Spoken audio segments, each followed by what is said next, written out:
Olá, estamos começando aqui pela TV Legislativa de Blumenau, TVL Comunidade, agradecendo você, telespectador, nos canais 14 da NET, 19 da BTV e também você, usuário da internet, que está vendo aí o nosso programa através do site da Câmara, câmarablu.sc.gov.br. Hoje nós vamos falar sobre o trabalho que é feito pelo Instituto Legislativo Brasileiro, que é o Interleges. A gente está recebendo aqui o coordenador do Interleges, diretamente de Brasília, o Luiz Fernando Pires Machado, que semana passada teve fazendo um treinamento com os servidores, agentes políticos aqui da nossa cidade. Né, Luiz Fernando, muito obrigado por ter vindo aqui dar essa entrevista no TVL Comunidade. Tudo bem? Tudo bem, Rodrigo, tudo bem, também telespectadores da TVL, com grande satisfação que tivemos na semana passada a oficina de marcos jurídicos, tratando sobre a atualização das leis orgânicas municipais e também dos regimentos internos, e onde tiveram vários servidores, vereadores de outras câmaras municipais dessa mesorregião e que, né, então, acolhida pela Câmara Municipal de Blumenau. Legal. A Câmara de Vereadores de Blumenau é parceira do Interleges, é isso? Há uma parceria entre a Câmara Municipal e o Senado, que é onde existe o Interleges, é isso, professor? Perfeito. Então, a Câmara Municipal de Blumenau firmou uma parceria mediante um convênio, isso estabelecendo, então, que as ações do programa Interleges pudessem atender, né, tanto a Câmara Municipal de Blumenau como todas as demais. Muito bem. Essa parceria existe há bastante tempo já, Luiz Fernando? Desde a criação do Interleges, em 1997, criou-se uma cultura de que a integração e a modernização do legislativo brasileiro fosse um momento assim de redemocratização, de colocar realmente o Estado democrático de direito em todas as comunidades. Então, a partir de 2001, que a Câmara Municipal de Blumenau começou esse evento conosco e veio, ao longo do tempo, refazendo esses convênios. E atualmente, então, reforçado, né, principalmente pelo presidente atual, né, o vereador Mário Debrandi. Muito bem. E ainda mais agora com a escola do Legislativo, que foi criada aqui pela gestão anterior até do vereador Vanderlei, e que o vereador Mário, o presidente atual, vai dando continuidade e a gente percebe que ela tem evoluído, a escola do Legislativo, justamente trazendo agora vocês aí do Interleges para dar esse curso. Aliás, vocês nunca estiveram aqui dando curso em Blumenau, né? Foi a primeira vez semana passada, né, professor? Foi a primeira vez semana passada e ficamos muito felizes de atender tanto as expectativas, né, então, dos vereadores que se encontram presentes também realizando esse curso de outras câmaras municipais, como Balneário Pissarras, como Canoinhas, né? E assim o Interleges realiza cursos também à distância, né? E que promovendo a capacitação dos servidores do Legislativo, de maneira a formar, então, multiplicadores dessas ações e também na educação continuada. Vamos falar um pouquinho para explicar para quem está em casa, quem está um pouco perdido nesse assunto ainda, o que é exatamente o Instituto Legislativo Brasileiro, que é do Senado Federal, é isso? Você, inclusive, Luiz Fernando, está há 30 anos já trabalhando lá em Brasília, é natural do Rio, mas está há 30 anos no Senado, no Interleges? É isso. Eu passei por vários gabinetes de senadores também, vários setores, e há 8 anos estamos exercendo essa atividade. Foi quando tivemos o cumprimento da Constituição Federal pelo artigo 39, parágrafo 2º, que as instituições podem dotar de escolas de governo.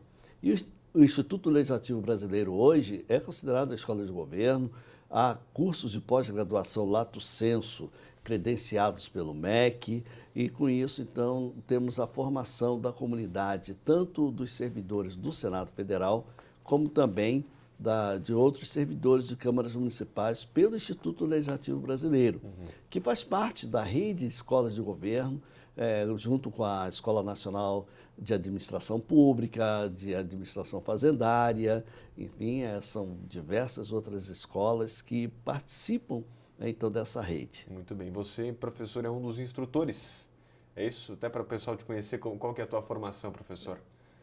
Nós fizemos o pós-doutoramento em Direito Penal e Constitucional e daí, portanto, hoje exercemos a função de professor tutor do curso de Redação e Técnica Legislativa pelo Ambiente Saberes, né, do Interleges, do Senado Federal, e como também professor e orientador de monografias dos cursos de pós-graduação Lato Sensu do Senado Federal, como do Direito Legislativo, a Comunicação Legislativa e também, né, claro, orientando o planejamento e fomento dessas ações junto às câmaras municipais, desenvolvendo essas oficinas para que haja servidores, né, então, comprometidos com a democracia brasileira. E é um momento, né, professor, que está muito sendo discutida essa questão, né, do Legislativo, Câmara Federal, tudo que está acontecendo em Brasília, né, discussões, pedido de cassações, enfim, Senado, e aí é um efeito cascata, né? A discussão vem para a Assembleia, vem para as câmaras, e é importante esses treinamentos para justamente mostrar que o servidor do Legislativo tem que estar preparado, enfim, qualificado para atender a comunidade, né? Perfeito, Rodrigo. O que nós percebemos é isso. A Câmara Municipal, para que tenha o seu fortalecimento, necessita de um quadro de servidores à altura e, com isso, tendo voltado para a comunidade, tendo uma cultura de servir a comunidade, fazer a sua função social, né, perante a todos aqueles que são acolhidos, seja pela transparência pública, seja pelo acesso às informações, enfim, são situações que a gente hoje depara com, até mesmo no Senado Federal, tem o E-Democracia. Qualquer cidadão, se tiver uma ideia, poderá entrar no site do Senado e ali expor sobre um projeto de lei, ou então uma lei que poderia então existir, e colocando a postagem, e daí o Senado Federal tem um corpo técnico que vai filtrar, né, então aquela ideia, e isso pode se transformar até mesmo numa lei federal. Da mesma forma, o município. Né, um município onde aqui que respira, né, então a democracia. Então, e isso tende a evitar certas questões futuras para que o legislativo não fique assim tão exposto. Veja que na comunidade, na sociedade, é que nasceu o projeto de lei da ficha limpa, por exemplo. Então, foi uma lei de iniciativa popular, né, embora federal, que chegou até o Senado. Então, com a participação social, a participação popular, com os movimentos, né, que tem as câmaras municipais nas suas sessões itinerantes, aproximando do cidadão, então aí sim que nós vemos que muitas das situações que a gente vive hoje poderiam ser evitadas. E outro exemplo, agora mais recente, da criação das 10 medidas, né, contra a corrupção, né, que o Ministério Público fez aí uma parceria com várias entidades, também está tramitando lá agora, né, em Brasília, enfim. Então a população, na opinião do seu professor, tem que cada vez mais se aproximar do Legislativo e vice-versa, o Legislativo também se aproximar mais da população. E eu gostaria de lhe perguntar o seguinte, o que é importante a comunidade saber da questão técnica? Porque o senhor no curso, semana passada, passou para os servidores, para os vereadores, para os agentes políticos, questões mais técnicas, né, de orçamento, regimento interno,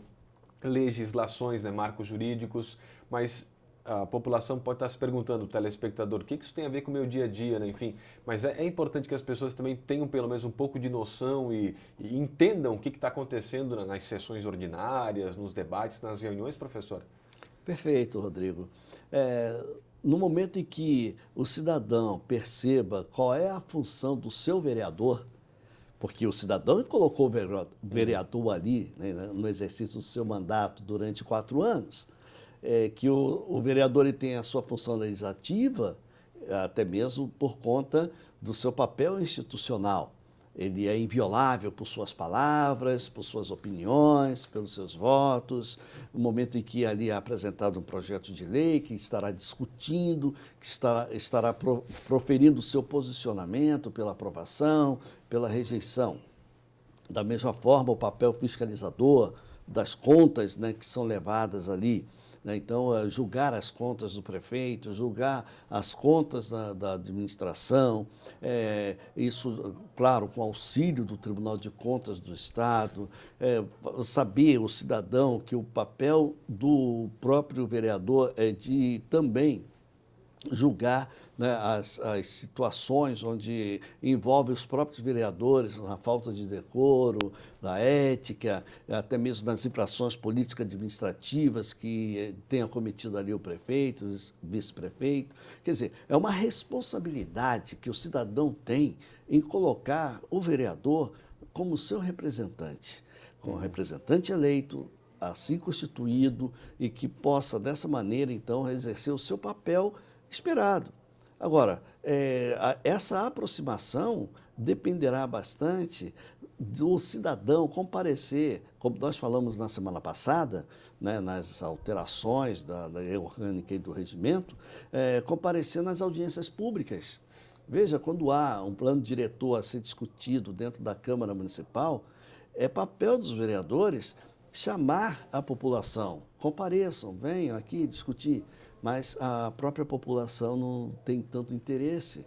E depois que a lei é aprovada, então o cidadão vai dizer, olha, não era bem isso que nós queríamos. Mas a participação efetiva e as oportunidades são dadas. Tem tribuna livre, tem a iniciativa popular de leis. Então, há vários mecanismos para que o cidadão, então, perceba o papel fundamental do Legislativo Municipal. Muito bem. Semana passada, professor, no curso que foi dado através aí do Interleges, Instituto Legislativo Brasileiro que o senhor coordena, foi falado de marcos jurídicos, né? O que é exatamente isso para explicar para o cidadão? Saiba, Rodrigo, e mais os cidadãos que nos assistem, foram 91 emendas constitucionais desde 1988. Muito bem. Aí você perguntaria, né? Poxa, mas o que tem a ver a Constituição Federal com a legislação municipal? Muitas coisas. A Constituição Federal dá autonomia política administrativa para os municípios. Muito bem.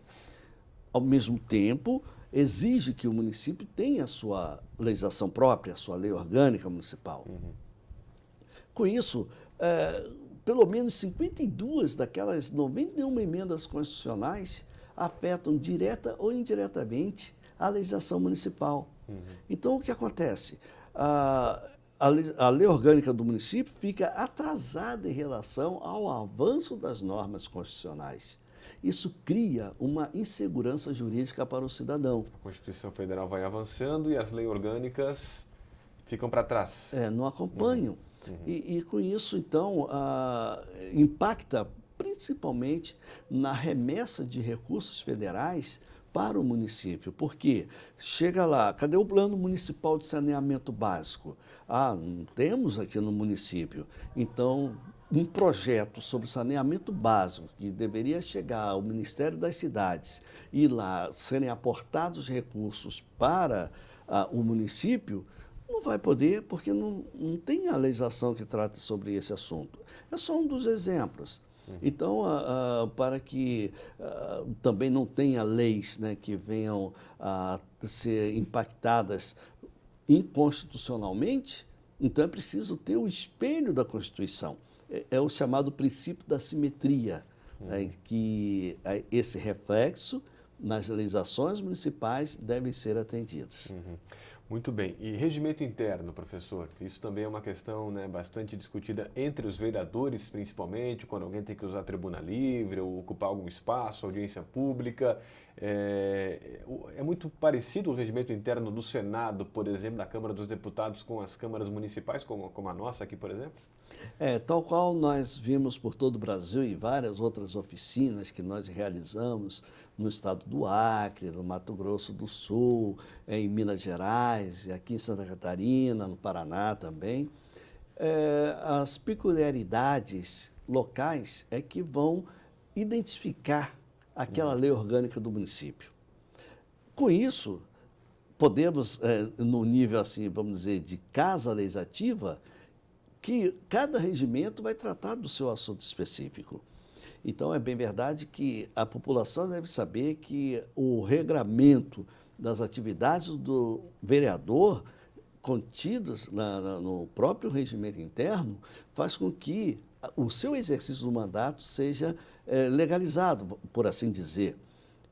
No momento em que você coloca em destaque que um regimento interno deve conter uma tribuna livre, o espaço para que o cidadão se manifeste, que suas inquietações sejam colocadas ali, então isso vai favorecer o enriquecimento da atuação parlamentar, porque assim o vereador estará sabendo o que aquele cidadão então precisa no seu bairro, na sua vila, na sua comunidade, na sua rua, que quer que seja.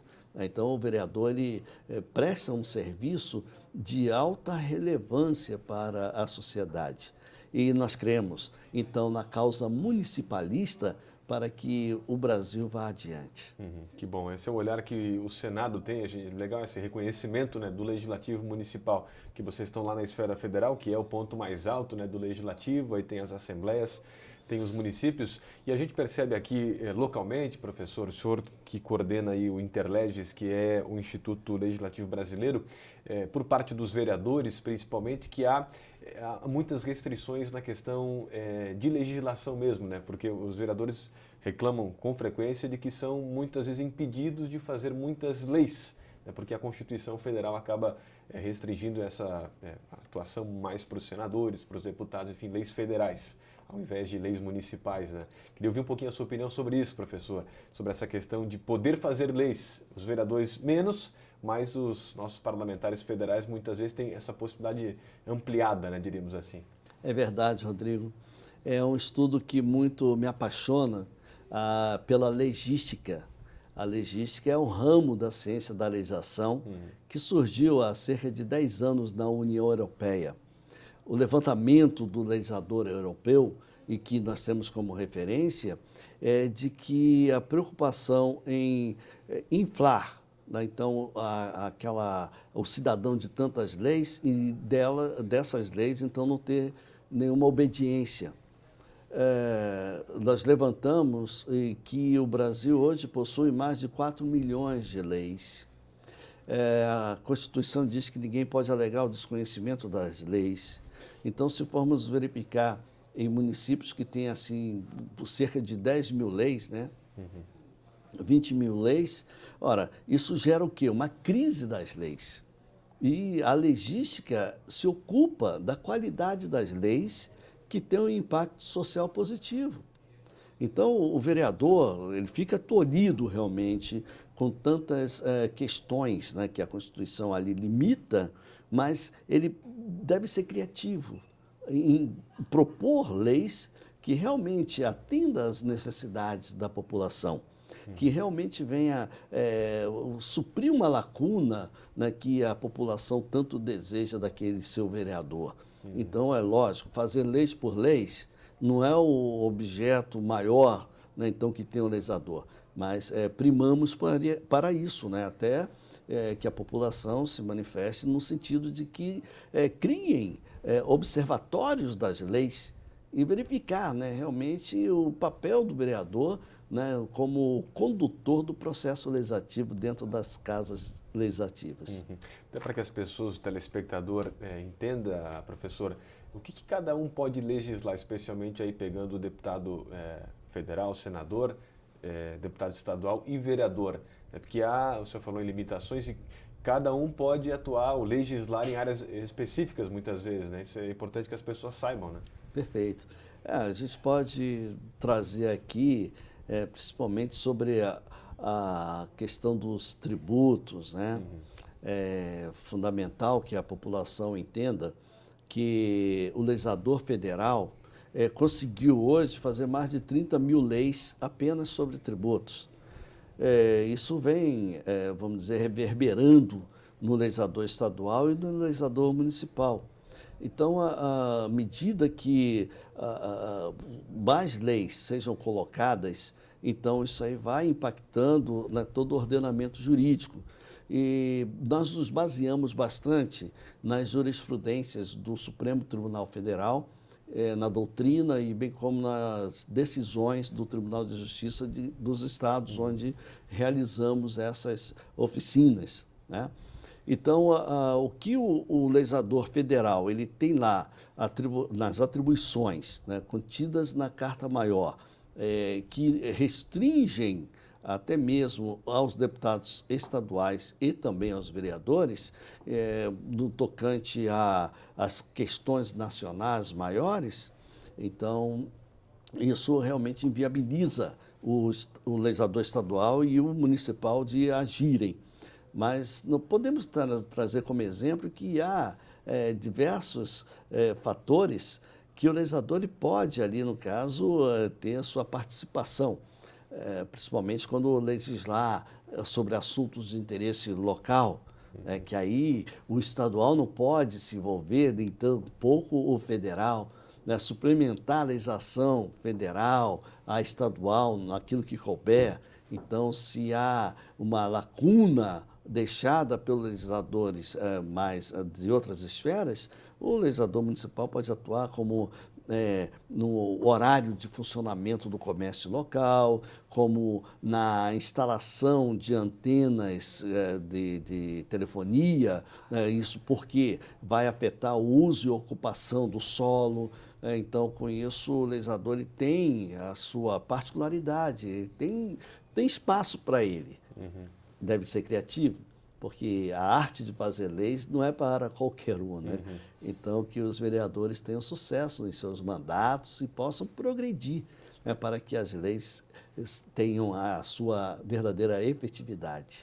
Muito bem. Professor, sobre os cursos que o Interleges oferece, né, o senhor falava lá no início da entrevista, só para a gente já ir finalizando aqui a nossa conversa, como é que a população tem acesso? Ele é voltado apenas para mesmo agentes políticos, vereadores, servidores, e isso é feito realmente em parceria com, por exemplo, aqui a nossa Escola do Legislativo da Câmara?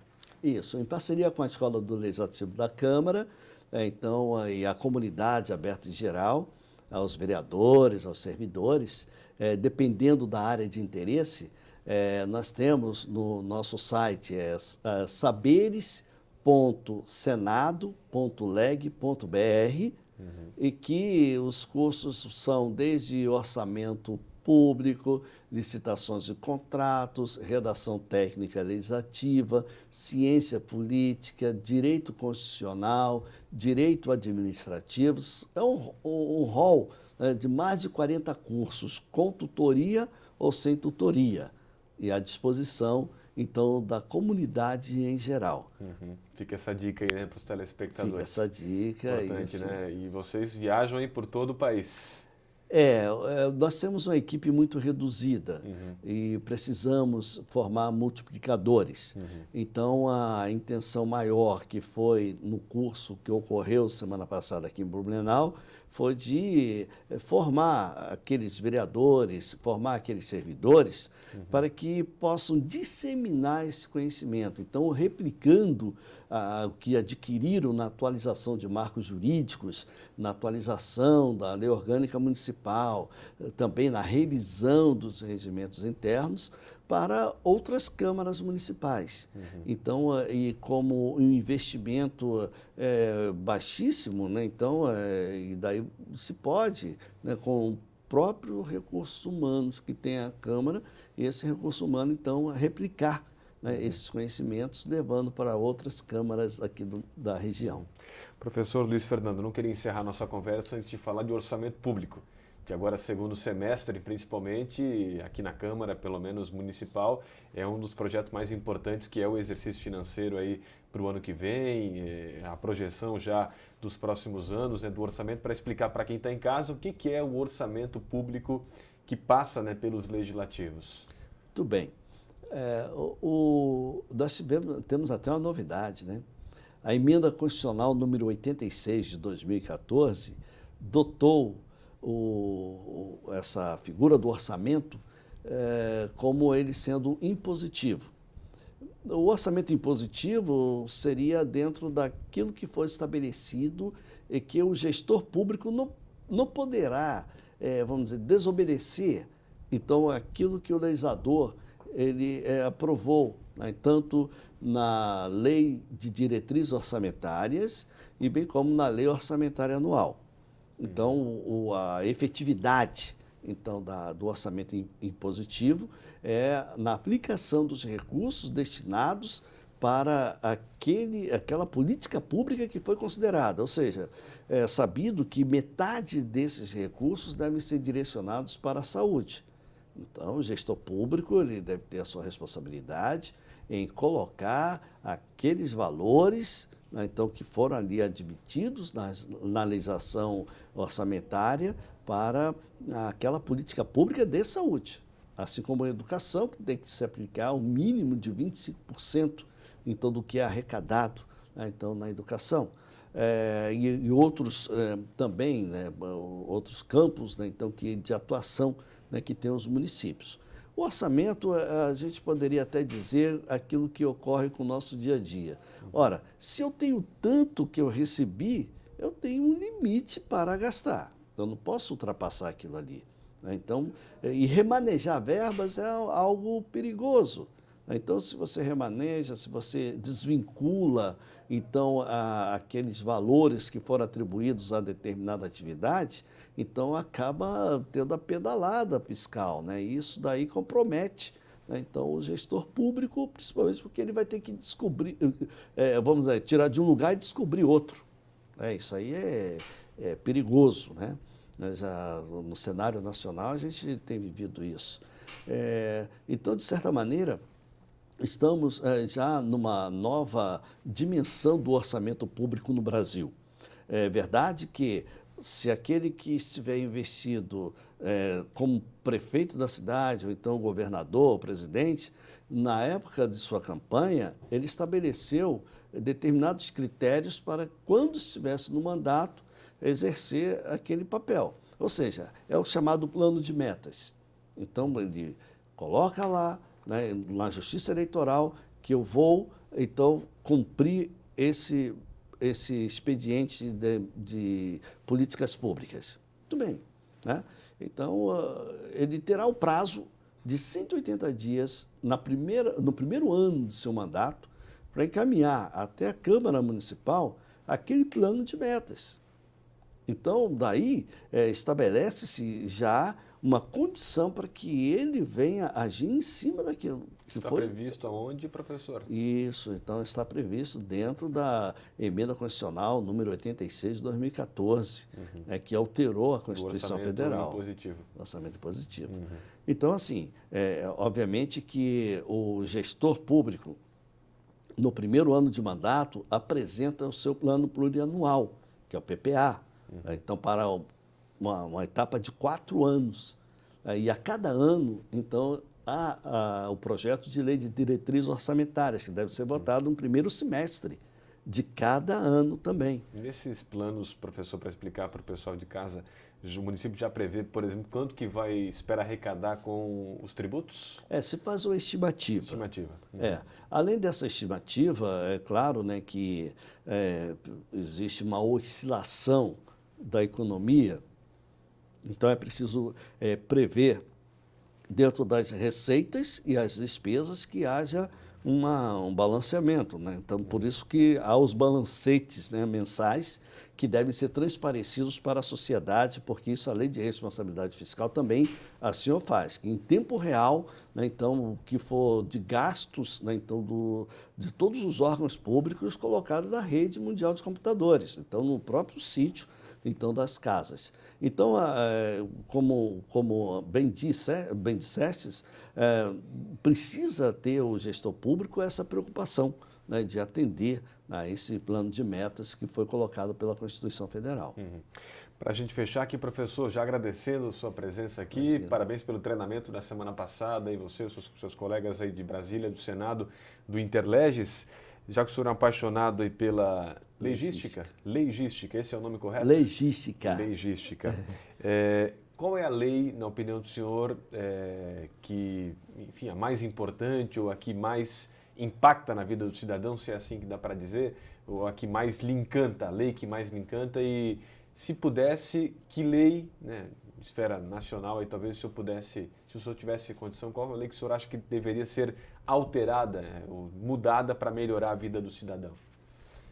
É uma pergunta bastante difícil, né? Porque nós temos várias leis que são ótimas, que poderiam atender a população, mas sabemos muito bem que leis que são preventivas de endemias, né? Então de doenças, né? Como a do saneamento básico, que muitos ainda gestores pensam que, por serem obras enterradas, essas obras enterradas não dão votos, né? Mas a política de saneamento ela é muito importante, bem como aquela que seja da eliminação do aterramento sanitário. Uhum. Então, eu creio que cuidar do meio ambiente seria a melhor forma para todos nós. E todas as leis do meio ambiente são necessárias para a nossa convivência harmônica, uma sociedade justa, uma sociedade igualitária, né? Então, eu professo isso, né? Que se o ambiente é o bem de todos nós, então que cuidemos do meio ambiente. Leis preventivas, então, lhe encantam. Essas sim, porque elas procuram, vamos dizer assim, antecipar até mesmo desastres, né, ecológicos, antecipar doenças e, com isso, então, evitaria, né, um mal maior. E o gestor público poderia muito bem administrar, então, de acordo com essas diretrizes que são já apostas, né, então, nas leis sobre o meio ambiente. E, claro, né, então, que a legística estaria para e passo, né, acompanhando, né, então, com os observadores, né, então, das leis, que são os próprios cidadãos, né, comprometidos para que haja o cumprimento real, né, da legislação brasileira. Isso, né, em nível municipal mais ainda, né? Esse é um dos principais desafios, né? As leis, não só fazê-las, mas cumpri-las, né? Isso que todo mundo fala, né? Que tem muita lei, muita coisa que não é cumprida, né? Mas aquela pergunta que eu lhe fiz de mudar uma lei, o senhor não respondeu. Ah, sim. Se tivesse qual a lei que tem que ser mudada, que tem que ser alterada ou criada, mais especificamente, professor? Na verdade, hoje nós temos a lei de responsabilidade fiscal, que coloca muito, né, então, essa postura, né, então, do gestor. Mas eu vejo que a lei de licitações, ela poderia ter um aspecto melhorado, principalmente na transparência de cada uma das licitações. Então, justamente para evitar, né, então, aquilo que se coloca numa campanha política de destinação de recursos que vão para a Caixa 2, mas que foi de uma empresa, e, de repente, aquela empresa, do nada, aparece realizando uma obra pública. Então, quer dizer, que mistério é esse, né? E a lei de licitações, ela poderia muito bem eliminar, né, principalmente aquelas... Eu falaria uma coisa aqui, né? Eliminar aquelas empresas que, porventura, forem responsáveis para alimentar a campanha de qualquer seja o candidato. Corrupção de maneira geral, né? Que aí ela estaria eliminada dos certames licitatórios. Ok, então, professor. Agradeço a sua participação aqui no TVL Comunidade. Um abraço e até uma próxima, então. Muito obrigado pela atenção, senhores telespectadores. Querendo, então, os cursos do Interleges, né, do Senado Federal abertos, saberes.senado.leg.br. Okay. Eu fico à disposição e muito obrigado pela oportunidade. Obrigado, doutor Luiz Fernando Pires Machado, que é o coordenador do Interleges, o Instituto Legislativo Brasileiro. Semana passada o pessoal do Interleges esteve aqui na cidade, na Anvi, em parceria com a Escola do Legislativo aqui da Câmara Municipal de Blumenau, oferecendo um treinamento, né, uma capacitação durante toda a semana para servidores de várias cidades, vereadores, agentes políticos, sobre marcos jurídicos, regimento interno, orçamento público, né, questões técnicas, mas que a gente trouxe aqui também para você conhecer um pouquinho mais o trabalho do Interleges do Senado em parceria aí com a nossa Câmara de Vereadores aqui de Blumenau, tá bom? Muito obrigado você pela companhia então aqui no TVL Comunidade, um grande abraço e até a próxima então. Tchau, tchau.